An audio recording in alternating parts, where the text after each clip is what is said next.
بسم الله الرحمن الرحيم. مرحبا بحضراتكم، طبعا كل سنه وانتم طيبين. انا سعيد ان كل الموجودين، المنظومه اللي موجوده المنتخب او كره القدم كلها منظومه وطنيه زي ما قلت قبل كده في اول مؤتمر تعارف الجهاز الفني من فتره. فاحنا كلنا شركاء، حضراتكم والناس اللي بيتفرجوا علينا. كلنا امل وكلنا طموح وكلنا نتمنى ان شاء الله، وثقه في ثقه متبادله اكيد طبعا.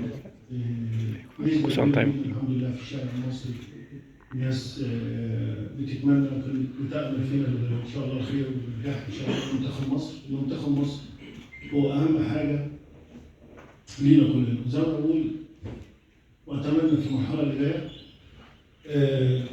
بقول منتخب مصر فوق الجميع ان شاء الله، وهو ده المبدا وده الشعار اللي احنا عايزين نشتغل عليه ان شاء الله الفتره اللي جايه، وانتوا تساعدونا فيه ان شاء الله.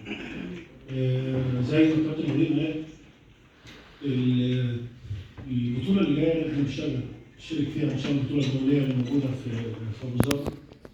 احنا اول عقد قبل ما نمضي عقد اي حاجه مع او زي ما بقول اول اتفاق مع وجودنا في اتحاد الكوره، كان المشؤولين طبعا اتحاد الكوره استاذ جمال قالوا ان في بطوله دوليه قويه واحنا هنعتذر عنها عشان خاطر الجهاز الفني مش عايزين يبقى فيه ضغوطات في بدايه مشوار، ولكن انا وجهازي اصرينا على ان احنا نشترك في البطوله، لان كانت حاجه تعتبر كفكره من وحاجه مهمه جدا جدا، يعني لا تقدر بمال، يعني ان انت يبقى في استعداد قوي جدا، ان اهم استعداد لماتش الماتشين المهمين مع في تصفيات كاس العالم